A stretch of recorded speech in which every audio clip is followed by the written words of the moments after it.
Mesdames, Messieurs, merci de nous être fidèles pour suivre cette nouvelle session d'information sur BSC TV dont voici le titre. Le président de la République démocratique du Congo, Joseph Kabila Kabange, a présenté les condoléances du peuple congolais aux Belges, victimes d'un attentat terroriste qui a fait plusieurs morts et des blessés à Liège en Belgique. Joseph Kabila a aussi réitéré aux Belges la solidarité de Congolais dans la lutte contre le terrorisme.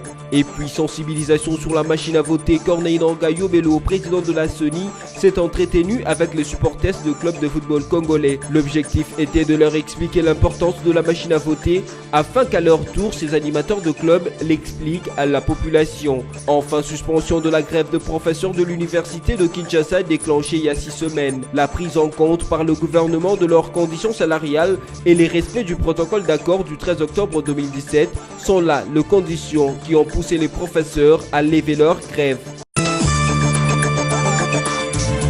Attaque terroriste de Liège, Joseph Kabila adresse les condoléances du peuple congolais au roi des Belges. Dans un communiqué publié le mardi 29 mai, le président de la République, Joseph Kabila Kabange, a adressé les condoléances du peuple congolais au roi des Belges. Ce, suite à l'horrible attaque terroriste perpétrée à Liège, en Belgique, et causant la mort de nombreuses personnes. Le chef de l'État a exprimé tous les soutiens de la République démocratique du Congo au roi et au gouvernement de la Belgique. Il réitère au peuple belge la solidarité du peuple congolais dans la lutte contre les fléaux du terrorisme, peut-on lire dans les communiqués. Ici est de rappeler qu'une fusillade a fait 4 morts, dont les tueurs et 4 blessés, mardi 29 mai à Liège en Belgique. L'assaillant, finalement abattu aussi, a été identifié par les médias. Benjamin Herman, 36 ans, était un délinquant multirécidiviste. Il serait radicalisé en prison auprès d'autres détenus. Le Sénat RD congolais a adopté le mardi 29 mai 2018 la proposition de loi organique portant composition, organisation et fonctionnement de la Cour des comptes par le vote du rapport de la Commission économico-financière et bonne gouvernance ECOFIN. C'est une proposition de loi de 297 articles que la Commission ECOFIN a présentée à l'hémicycle rouge du Parlement, ce à la grande satisfaction de tous les sénateurs présents à cette séance plénière. Il ressort du rapport de l'ECOFIN que ce qui motive la loi sur la création de la Cour des comptes est le fait que cette juridiction importante n'a pas été régie par une loi, mais bien par 4 ordonnances loi du maréchal Mobutu de 1987. Il s'est de noter que dans ses prérogatives, la Cour assiste le Parlement, les assemblées provinciales, les organes délibérants des entités territoriales décentralisées, le gouvernement central, les exécutifs provinciaux et ceux des ETD dans le contrôle de l'exécution de leurs lois de finances, des édits budgétaires et des décisions budgétaires. Elle transmet aussi à toutes ces institutions ses observations sur le compte général du pouvoir central, des exécutifs provinciaux et ceux des entités territoriales décentralisées. Processus électoral, Corneille Nangaa sensibilise les supporters des clubs de football congolais. C'est le mardi 29 mai 2018 que le président de la centrale électorale congolaise a procédé à la sensibilisation des supporters des clubs congolais sur la machine à voter. Corneille Nangaa, président de la CENI, a au cours de cette rencontre réaffirmé l'engagement de son institution quant au respect des dates reprises dans le calendrier électoral. Il a par la même occasion invité les animateurs des clubs de football congolais à accompagner la centrale électorale dans sa campagne de sensibiliser la population congolaise sur la machine à voter. Il faut noter que ces supporters des Vita Club, des SMP, FC Renaissance, Tout-Puissant Mazembe, FC Lupopo, Dragon Biliman et autres ont eu droit à un exercice pédagogique sur l'utilisation de la machine à voter. Plusieurs milliers de Congolais et 327 casques bleus sont morts en RDC depuis le déploiement en 1999 de la deuxième mission des Nations Unies de maintien de la paix. Leila Zerouki, chef de la MONUSCO, l'a rappelé le mardi 29 mai 2018 à Kinshasa en marche de la célébration de la Journée internationale des casques bleus. Leila Zerouki a rendu hommage aux casques de par le monde, soulignant les sacrifices consentis par ces derniers, particulièrement en RDC. Pour la chef de la MONUSCO, le maintien de la paix est donc devenu extrêmement dangereux en RDC comme ailleurs. Présent à cette cérémonie, le chef de la diplomatie congolaise, Léonard Cheo Kitundu, a reconnu notamment la vaillance et l'engagement des casques bleus avant de saluer leur professionnalisme et leur abnégation à travers le monde. Cependant, les patrons de la diplomatie congolaise estiment que les conflits actuels étant d'une autre typologie qu'autrefois, il faut mieux que l'ONU adapte ses missions de maintien de la paix à cette réalité pour plus d'efficacité et de performance à l'image de la brigade d'intervention dans l'Est de la RDC. 2 officiers de forces armées de la République démocratique du Congo ont été tués au cours des affrontements entre l'armée et le présumé ZADF sur l'axe Mbao-Kamango dans les territoires de Béni au nord Kivu. Ces derniers ont été inhumés le mardi 29 mai 2018 dans les après-midi au cimetière de Massiani dans la commune de Moulekera à Béni. Après la levée des dépouilles mortelles de ces 2 officiers militaires de la morgue de l'hôpital général de Béni, les hommages leur ont été rendus au cours d'une cérémonie organisée au camp militaire de Lozakaf. Pour la population de Béni, ces 2 militaires ont posé un acte de bravoure. Ils sont tombés sur le champ d'honneur. D'après les autorités militaires des FARDC, la mission principale d'un militaire consiste de mourir pour la nation. Et la meilleure façon d'honorer des âmes victimes des atrocités, c'est de continuer de traquer les ADF, ont affirmé les autorités militaires à Béni.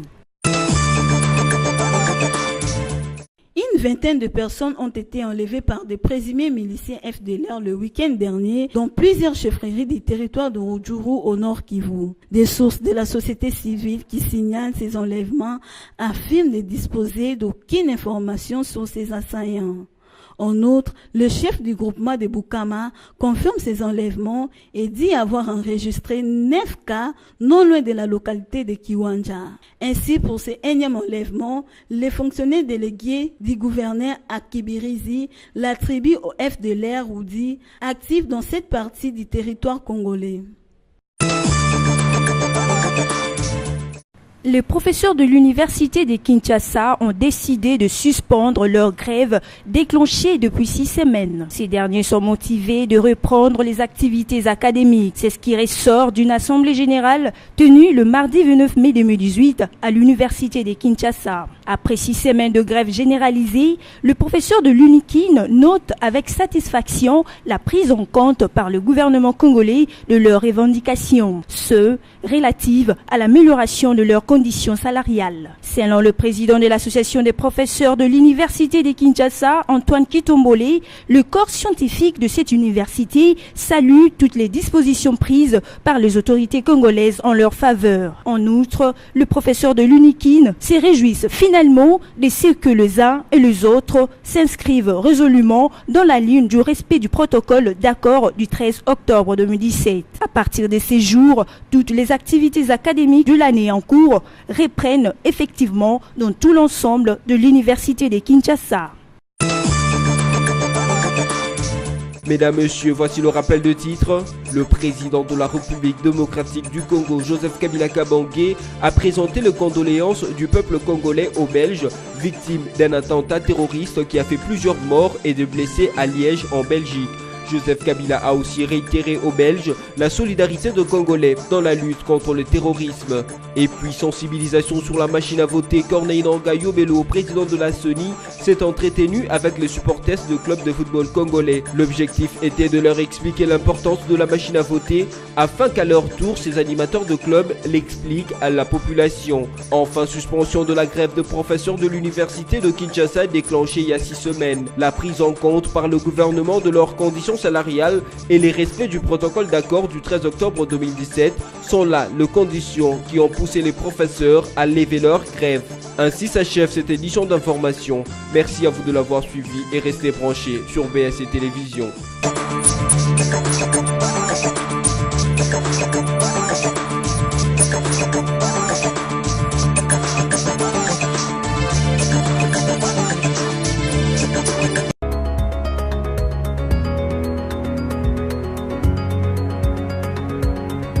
Mesdames, Messieurs, merci d'être avec nous pour cette lecture résumée de journaux parus en ligne ce mercredi 30 mai 2018 sur BCTV. Ouvrons cette revue de presse avec Forum 2As qui note en grand titre: à la suite de l'attaque terroriste survenue hier à Liège, Joseph Kabila adresse les condoléances du peuple congolais au roi de Belge. L'attaque terroriste survenue hier à Liège en Belgique n'a pas laissé le Raïs RD congolais indifférent. Un tweet estampillé Palais de la Nation destiné au roi Philippe a traduit la solidarité du peuple congolais avec le peuple belge dans cette circonstance tragique pour la Belgique. Vue d'Afrique, le message de condoléances de Joseph Kabila au souverain de Belge charrie les valeurs d'humanité inhérentes à la culture africaine, à savoir qu'en cas de malheur, catastrophe naturelle, mort d'homme, deuil et ainsi de suite, on met une sourdine aux différends et on exprime sa compassion et sa solidarité avec la communauté éprouvée. C'est fort de valeurs ancestrales que le chef de l'État congolais a été prompt à manifester sa sympathie envers le peuple belge durement affecté par cet acte odieux qu'est l'attaque terroriste ayant coûté la vie à 3 personnes innocentes. La tension qui caractérise les relations entre Kinshasa et Bruxelles ne pouvait donc pas empêcher que le numéro 1 RD congolais compatisse au drame qui frappe la Belgique. Poursuivons cette revue de presse avec actualité.cd qui titre RDC, le CNSA annonce la tenue immédiate d'une tripartite pour évaluer l'accord de la Saint-Sylvestre. Le Conseil national de suivi de l'accord de la Saint-Sylvestre CNSA a annoncé le mardi 29 mai 2018 la convocation dans un délai bref d'une réunion tripartite pour évaluer l'accord du 31 décembre 2016. L'annonce est faite au lendemain de la convocation par le gouvernement d'une tripartite lundi 28 mai 2018 à laquelle le CNSA, dénonçant l'usurpation de son pouvoir par l'exécutif national, n'a pas participé. D'après le communiqué final de la plénière du CNSA sous l'égide de son président Joseph Olengankoy, l'institution d'appui à la démocratie a adopté son rapport à la commission interne. Sans plus de détails, cet organe dit avoir examiné entre autres le processus électoral et les questions liées à la décrispation politique. Bouclons cette revue de presse avec les sites de la radio onusienne qui écrit: le professeur de l'UNIKIN suspendent leur grève. L'association de professeurs de l'université de Kinshasa Apukin a décidé de suspendre à partir du mardi 29 mai 2018 sa grève déclenchée depuis 6 semaines. Au cours de leur 4e assemblée générale d'évaluation tenue ce même mardi, le professeur de l'université de Kinshasa se sont dit satisfaits de la prise en compte par le gouvernement de leurs revendications relatives notamment à l'amélioration de leurs conditions salariales. Le gouvernement de la République a pris en compte leurs revendications, a déclaré sans autre précision le président de l'Apukin, Antoine Kitombole. Ainsi s'achève cette revue de presse. Merci à vous de l'avoir suivi et à la prochaine.